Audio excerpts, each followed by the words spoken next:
Hey there, English learners! Welcome back to Mr. English Daily, your go-to podcast for learning real, everyday English through natural conversations.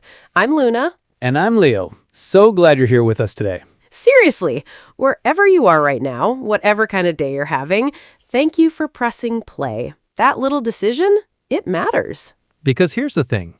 Life doesn't slow down for anyone.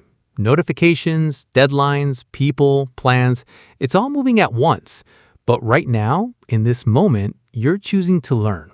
And we respect that. Today's episode is built around one very simple question that people ask every single day. How was your day? 3 words, super common, but most English learners freeze up when they hear it, or they say fine and hope the conversation moves on. And we get it. It feels like a small question, but actually it's a door into real conversation. Today, we're going to help you open that door. We'll show you how to take your day, any day, and describe it in a way that sounds natural, confident, and genuinely interesting. Not because your day needs to be exciting, but because you have more to say than fine. This episode is for B2 to early C1 learners. The vocabulary will be a little richer, but we'll keep the pace comfortable and the explanations clear. And we've packed a lot into today's show. First, we'll have a real back-and-forth conversation about our days, with all the honest details. Then, we'll give you a set of conversation starters, simple first lines that make it easier to begin your answer. And finally, we'll walk through today's key phrases in the word tour, so the language actually sticks. All right, let's get into it. Leo, you first. How was your day? Fine. Good. A little busy. Wow, 3 words. Very efficient. I know. Classic answer. But I can feel something hiding behind those 3 words. There's more in there. There really is. Okay, the honest version. Do you want it? Always. So, the day actually started the night before. Ooh, that's interesting already. Right? Because when I say my day was fine, it sounds like I woke up refreshed and everything just went smoothly. But the truth? I went to bed at a normal time, did everything right, turned off the lights, put my phone away, the whole responsible routine, and then my brain said, no thank you. Oh no, the wide-awake brain. Exactly. My body was tired, my eyes were closed, but my mind was holding a full meeting at midnight, replaying conversations, making lists, questioning decisions from 3 years ago. It's like your brain waits until your head hits the pillow and then goes, actually, let's talk. Precisely. And so I spent the night tossing and turning, left side, right side, blanket on, blanket off, check the clock, regret checking the clock, do it again anyway. Ugh, the checking the clock and instantly regretting it cycle is so real. It is physically painful. And of course, the more you think I need to sleep, the more awake you become. It's like sleep becomes shy. If you chase it, it disappears. That's the perfect way to describe it. So by morning, I was technically awake, but barely. My eyes opened, but my whole self was still somewhere under the blanket. Your body showed up, your soul did not. Correct. And then my alarm went off. I turned it off, closed my eyes for 1 second, and nearly dozed off again. The dangerous just 1 more minute trap. The most dangerous trap in existence.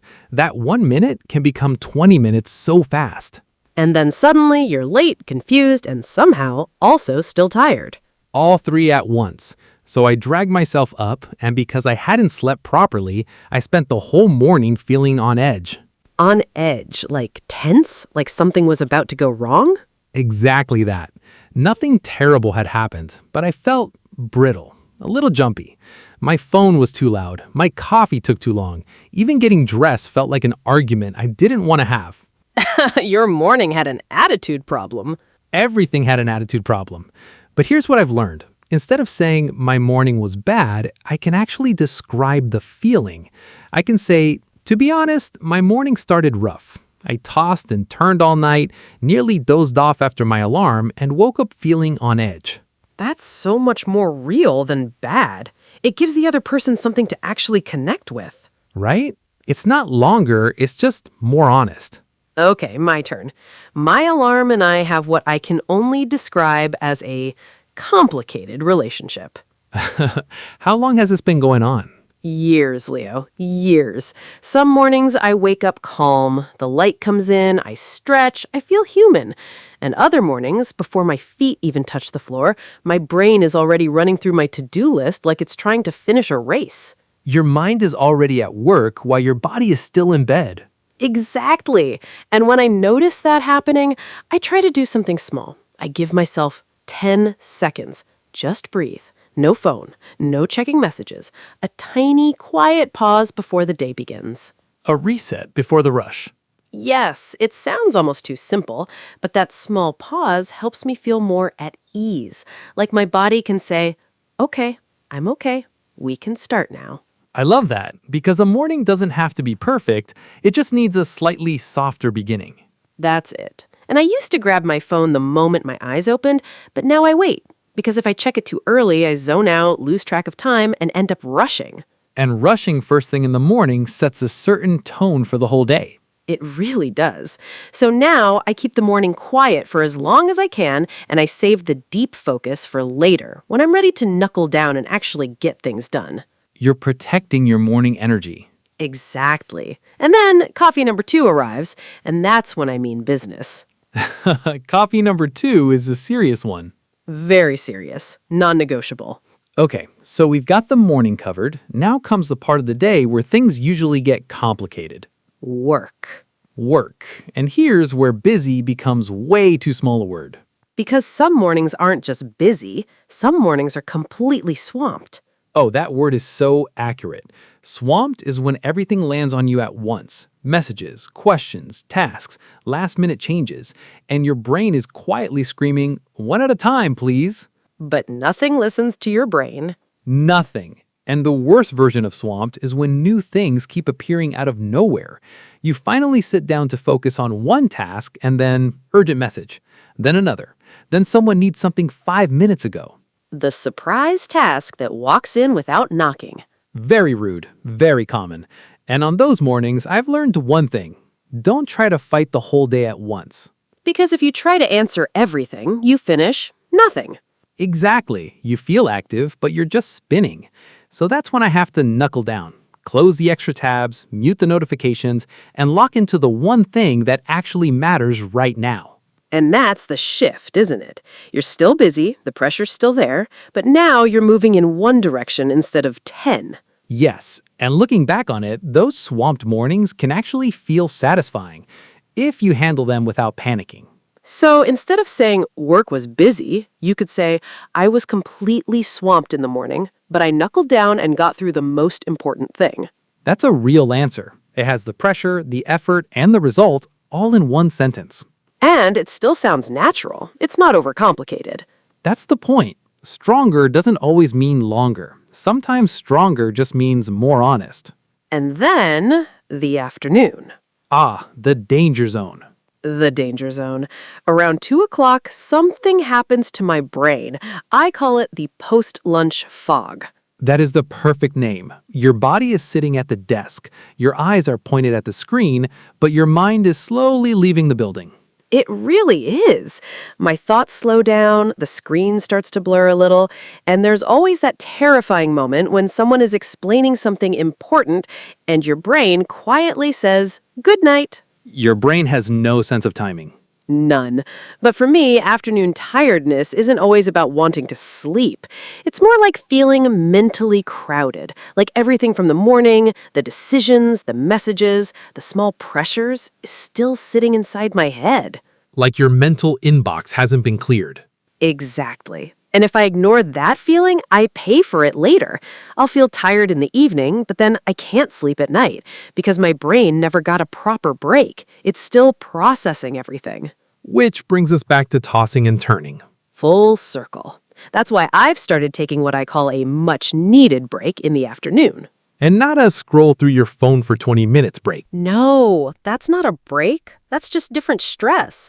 I mean a real pause. A short walk, a cup of tea, looking out the window for a few minutes, something that tells your nervous system you can slow down now. I used to think rest was laziness, but now I think of it as strategy. Yes, rest is strategy. That's exactly it. Someone put that on a mug. I'll get it printed. But seriously, a much-needed break in the afternoon can completely change the second half of your day, and it gives you a better answer, too. Instead of the afternoon was okay, you can say, I was feeling drained in the afternoon, so I took a much-needed break, and it made a real difference. Honest, clear, and natural. All right, we've made it through the morning, the work pressure, the afternoon fog. Now comes the part people wait for. The evening. The finish line. You close the laptop, step away from the desk, and the day is officially done. What happens next for you, Luna? Honestly, it depends on the day. Some evenings I feel at ease almost immediately. I step away from work, take a slow walk, listen to something I enjoy, and I can feel myself coming back to life. That sounds like a genuine recovery. It is, but other evenings, my body leaves work and my mind stays there. Your body goes home, your brain does not. Exactly. I replay conversations, I remember emails I forgot to send, I rethink something I said in a meeting, and if I don't catch that and slow it down, it turns into another night of tossing and turning. So the evening isn't just the end of the day. It shapes how the next day begins. That's the part I didn't understand for a long time. If you don't switch off properly, you carry the weight of the day right into the night. So what helps you actually switch off? Small, simple things. I stretch for a few minutes. I eat without looking at my phone. I might tidy one small corner of my space, just so the environment around me feels calmer. It's like a physical reset that helps the mental reset happen. I do something similar. I change out of my work clothes, which sounds small, but it genuinely signals to my brain that work is over now. Yes, those little rituals matter so much more than people realize. And you know what I've noticed? The best evenings aren't always the exciting ones. They're the ones where I stop fighting the day. Stop fighting the day. That's beautiful. Just accept it, release it, and let it be done. So you can say, to be honest, it was a long day, but I gave myself space to wind down in the evening, and by the end, I finally felt at ease. Natural, honest, and complete. Okay, before we get to the word tour, we promised you something really practical. The conversation starters, the part that solves the blank mind problem. Because sometimes the problem isn't that you have nothing to say. The problem is you don't know how to begin. So think of these as small doorways. You pick one, step through, and the rest of your answer gets easier. Let's go through them one by one. First one, to be honest. This is perfect when you want to give the real answer, not just the polite one. Like, to be honest, my morning started a little rough. It tells the listener, here comes the genuine version. Second, funnily enough. Use this when the day surprised you somehow. Like, funnily enough, I thought that they would be terrible, but it ended up being okay. It immediately makes your answer more interesting. Third, out of nowhere. Use this when something happens suddenly and unexpectedly. Like, out of nowhere, my whole afternoon changed. It pulls the listener in right away. They want to know what happened. Fourth, looking back on it. This one's more reflective. You use it when you've had time to think about your day and now understand it a little better. Like, looking back on it, I handled the pressure better than I expected. And fifth, all in all. This is your closing line, your summary. Like, all in all, it was a tiring day, but I got through it. It gives your answer a clean, natural ending. Okay, Leo, quick practice. I'll ask, you answer. Ready. How was your day? To be honest, it started rough, but it slowly turned around. Nice. Now use funnily enough. Funnily enough, even though I was swamped all morning, the afternoon ended up being really peaceful. Beautiful. And looking back on it. Looking back on it, I think I handled the stress better than I gave myself credit for. Perfect. See how each of those is simple, but none of them sound like fine? Poor fine. It's been doing too much work for too long. Let it rest. Okay, word tour time. The word tour. This is where we slow down and really look at the phrases from today's conversation. You don't need to memorize all of them. Just find one or two that feel right for your life. First phrase, toss and turn. Toss and turn means you can't sleep properly. You keep moving around in bed because your mind is restless or anxious. Example, I tossed and turned all night before the big presentation. Or she tossed and turned for hours because she couldn't stop thinking. Repeat after us. Toss and turn. Toss and turn. Second phrase, doze off. Doze off means to fall asleep lightly, accidentally, usually for a short time. Example, I nearly dozed off during the afternoon meeting. Or he dozed off on the sofa and woke up 2 hours later. Repeat, doze off. Doze off. Third phrase, On edge. If you're on edge, you feel tense, nervous, or easily irritated, like you're waiting for something to go wrong. Example, I felt on edge all morning because I hadn't slept well. Or everyone was on edge before the results came out. Repeat. On edge. On edge. Fourth phrase, at ease. At ease is the opposite. If you feel at ease, you feel calm, settled, and relaxed. Example, after my break, I finally felt at ease. Or she felt immediately at ease in the new environment. Repeat. At ease. At ease. Fifth phrase, swamped. Swamped means extremely busy. So busy that tasks feel like they're coming at you from every direction. Example, I was completely swamped with messages this morning. Or he's swamped this week. Let's meet next Monday instead. Repeat. Swamped. Swamped. Sixth phrase, out of nowhere. Out of nowhere means something happens suddenly with no warning at all. Example, out of nowhere, my whole schedule changed. Or out of nowhere, it started raining during our walk. Repeat.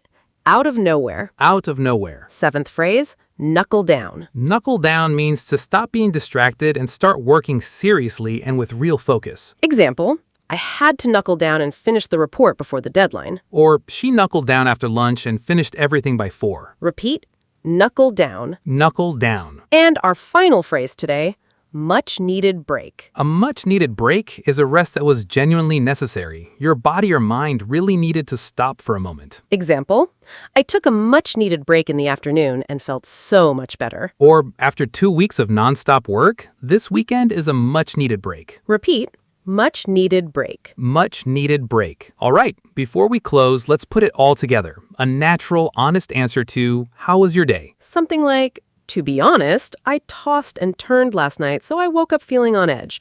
The morning was swamped, but I knuckled down and got through it. I took a much-needed break in the afternoon, and by the end, I finally felt at ease. That's real English. Not fancy, not perfect, just honest and clear. And that's all it takes. Now it's your turn. We want to hear from you. In the comments, tell us, how was your day? But don't just write good. Give good a little vacation. Use one of today's conversation starters or one of the word tour phrases. Whatever your day actually looked like, we want to hear it. Your real story in your own words. That's what this community is built on. And here's your challenge for this week. The next time someone asks, how was your day? Don't stop at fine. Add one honest detail, one feeling, one small moment. That's it. Just one. That's enough to turn a closed answer into a real conversation. And the more you practice, the more natural it becomes. If today's episode helped you, please like it, subscribe, and share it with another learner who wants to speak more naturally. You don't have to be perfect to start. You just have to start. Take care of your English. And take care of yourself. I'm Luna. And I'm Leo. And this has been Mr. English Daily.